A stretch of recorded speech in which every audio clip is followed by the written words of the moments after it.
Hello and welcome to the latest edition of Ask George after day 3 of the third test between England and India from Rajkot. Now, George, what are your general reflections from what was, at least from this angle, a tricky day for England? Yeah, it was the halfway point of the series today, and it felt like a tipping point, to be honest. I thought at the start of the day, England had an opportunity. And by the end of the day, it felt like India had shut the door on them a bit. But maybe you would say that England shut themselves in the door a little bit. It felt like a huge missed opportunity. And as I say, it seems right now as if India have taken a decisive advantage in this game. And by doing so, the series. But, we've seen this England team do remarkable things before. And if they win this one, it's going to be quite a fifth day. Well, you can read everything that George has got to say from and so much more from England's tour of India by subscribing to the Cricketers digital offering for $3.99, and the link to do so is in the video description. Now we can get quickly to our questions, which have been submitted using the hashtag AskGeorge on our social channels, and we're going to start with Andrew Brooks, and they ask: is the worst thing about Bazball the glee of the "Told You So" brigade when things don't go well? I don't know, mate, because maybe Andrew is thinking of me as one of the Told You So brigade. I hope not. I didn't see, I suppose I did see some glee from India supporters, but that's fair. I think it's just becoming a bit wearing that the same things are happening. England haven't won a series in Test cricket since 2022. And I think they could easily have won 2 and could have been up in this one, dare I say it. And with just a little bit more smart, a little bit more nuance, they could easily have won that game in Wellington and therefore won that series. They could have played a little bit smarter in the Ashes. I'll give you several examples, but Lord's batting falling for the hook trap when Nathan Lyon was out injured. Very like today, just need to turn the screw a little bit, I think. The declaration at Edgbaston, the choice of keeper. I think there were things that could have, quite small changes really, could have made a big difference. Look, these things aren't black and white. I don't think anyone really is saying the way they're played is awful. It's a lot of fun. It's very close to bringing them a lot of success. So, let's not be black and white about it. I think at the same time, of course, I think that it's reasonable to say that Joe Root's shot today was a low percentage stroke. It had poor risk-reward returns, and that it was an error of judgment. I don't think it's particularly sophisticated just to say that's the way they play. Let the boys go out and express themselves. These things will happen. I think it's fair to just, be a little bit more sophisticated than that. And it has happened a few times. It's so hard to win a series in India. It is so hard. And I just thought today you could see it, the glimpse of possibility on the horizon. And, to some extent, India snatched it away. But I do think that England played a part in it. So I don't know if that answers your question or not. Well, to that theme, why do we always blame the batters when Bazball fails and never the bowlers? They're equally as responsible. That's well, they're not. Rule.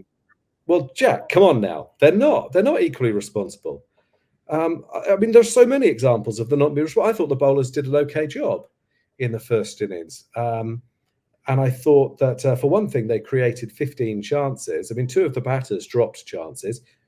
Ollie Pope put down by Test cricket standards, quite a simple chance, and Joe Root put down a tricky chance. Their batters dropping chances off bowlers. There were 15 chances in all.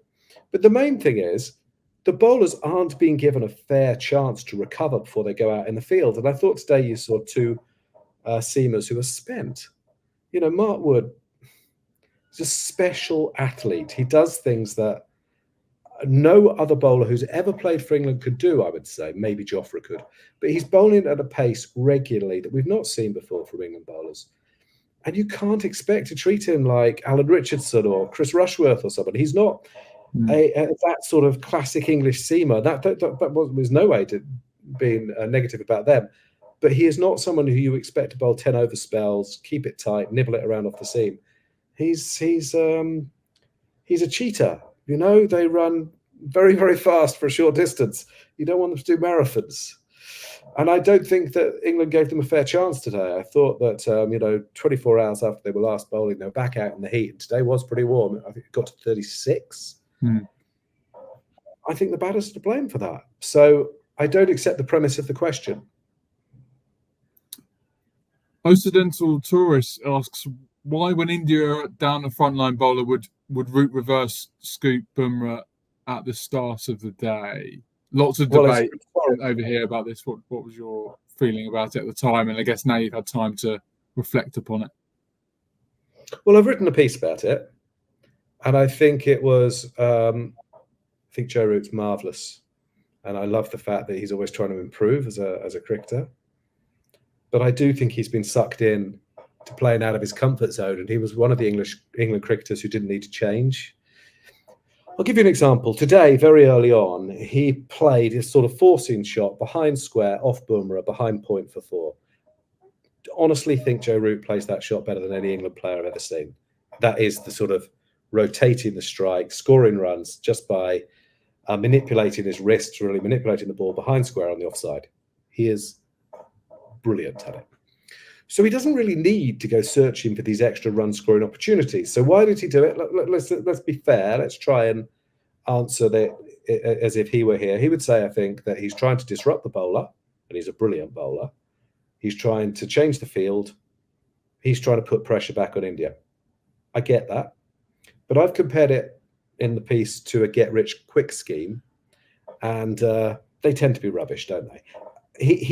There are other ways of doing it. And on a day like today, when it became very hot and India were a bowler down, getting past Bumrah would have been quite a big deal.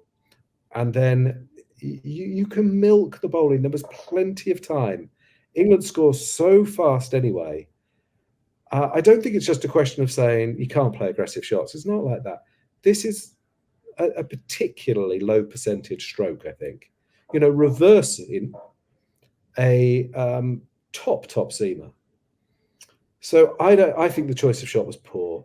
I also just think that it showed a slightly scrambled mind. England was still 225 or so behind at the time he played the shot. Actually, the follow-on was still in play.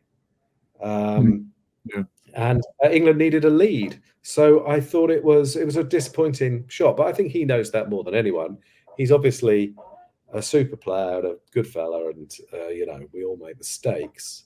But I do think it's fair to point out that it was an error of judgment, and I think the England dressing room should be pointing this out as well. Not to him. I'm not saying, oh, Joe, you've had a shocker, you've cost us the game. Nothing like that. I just mean I would like there to be a bit more honesty in that dressing room about, sometimes some of the shots, some of the decisions we're making are a bit reckless. Ben Puzzler asks, again, to that point, England are 200 odd for 2, Ashwin's out, there's a great pitch for batting. How huge an opportunity do you feel that England have thrown away there collectively? Massive. Look, I'm just going to pull you up on the thrown away word just because, India could have let their heads drop today. They got thrashed around the park on day 2. They lose their champion off spinner overnight, and it was a hot old day, as I say. It didn't, did it? It didn't get to them. Instead, they ground England down. So they deserve a lot of credit for that, no doubt about it. But were England, did England play a part in their own downfall? Of course they did. Absolutely they did. It was a huge opportunity today. There really was an opportunity to get a first innings lead, put India under a bit of pressure. Remember, they might be down to 10 players. And, potentially go 2-1 up in the series. That was all foreseeable. There was a lot to do. Don't get me wrong. There's a lot to do. And now I think they need a miracle. I mean, it's hard to see where wickets are coming from. As I say, they look spent in the field. And they are going to have to get a big score in the 4th innings. Now they'll go out there and have a red hot go doing that. But we know the stats, trying to score 400 or even more in India in the 4th innings. Doesn't really happen. So they're going to have to create history. Maybe they will. Maybe they'll just show that I'm a negative, old-fashioned fella. And finally, Aidan McLaughlin asks, the second innings in Hyderabad decide, will England's inability to bat 100 overs or 100 or more overs ultimately be their undoing? You touch upon this in your piece as well. I do, because I don't think they have batted for 130 overs in the entire time, which is how long India batted the first innings, the entire time that McCullum and Stokes have been in partnership. And I just think it's relevant that batters seem to be ruling. I know Stokes bowls, but batters seem to be ruling the thinking. And I don't think they've been very fair on the bowlers. Particularly, you've got a 41-year-old opening bowler and a very fast bowler who works best in 3 and 4 over spells. I think he bowled a 6 over spell in the first innings, and he might, I think they've been forced to do too much. More to the point, we're not asking for huge changes here. It's just little adaptations. As I say, Ben Duckett deserves all the praise he gets for his very aggressive innings, a bit like Ollie Pope. But I do think reversing a spinner is different to reversing Jasprit Bumrah. I do. And there were times when you can put bowlers under pressure, sides under pressure, just by forcing them into 3rd, 4th spells, just by forcing them into sessions where they haven't taken a wicket. So I think it's just a bit naive, that's all. I don't want to sound overly critical. I really don't. These are not black and white decisions. The world is full of shades of grey. Some things are black and white, of course. But these sorts of things, I just think they need to tighten up a little bit, be a little bit hubristic, less hubristic rather, about what they're talking about. I mean, this whole thing about saving Test cricket, are India today thinking, thank goodness England saved Test cricket for us? Well, they're not, are they? So just there's so much good about what England have done in the last couple of years. There's so much to admire. But just I hope that there is just that reality in the dressing room that they haven't won a series since 2022. They got thrashed at the World Cup. And actually, while there have been some brilliant moments and they are an entertaining team, it is actually about winning, I don't quite know. I know I'm at odds with a lot of people here, including a lot of English cricket supporters and some of my colleagues. But they didn't win the Ashes, yeah? Australia retained the Ashes. Well, that's a big deal to me. I'm old school. I'm old-fashioned. And it was 2-2 in the series. Sure, there was lots of entertaining. It was fantastically entertaining. But with just a couple of changes, England could have won it. And that's a big deal. And I don't think it's wrong to point that out. I'm sorry, I don't. But maybe I'm just a very miserable killjoy who needs to find a bar in Rajkot. And it isn't and it isn't like, tinkering with the philosophy, it means that they're abandoning it. In some ways, the philosophy's already won. It's all that opponents can talk about in the lead up to series and stuff. And we've seen plenty of teams have their minds scrambled by the spectre of the way they can play. So even if they change it, like, it's not like they're not just ditching it. And also, it's still there. It's, England's capacity to play that way will always be there, regardless of whether they do it all the time. I just feel that they're living as if a slogan on a poster. It's just a little bit simplistic.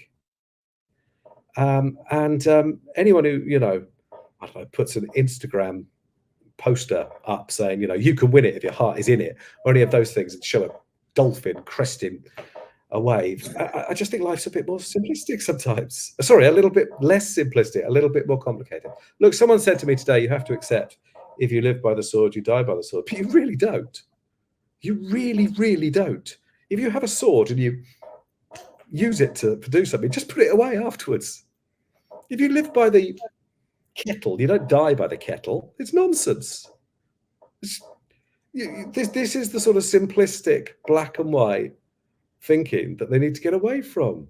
It's just, there are times when you have to go up and down through the gears. Like, I think Ben Stokes gets it. I don't have a massive issue with his shot today. People will say, what's the difference?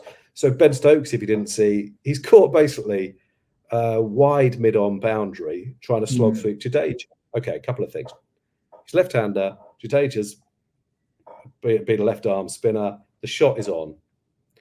Mid-wicket was actually clear, but Jadeja's uses the angles, maybe held it back a bit. He's got him to miss-hit it a bit, and mid-on has caught it running round. I think the shot was on. I just think he mishit it a bit. And that, you see, to me is very different from the reverse against Bumrah, which I just don't think is a percentage shot. I think you should put it away, to be honest. And I almost never say that. I'm sure that there's a time and place for it, but I don't know what that time and place would be.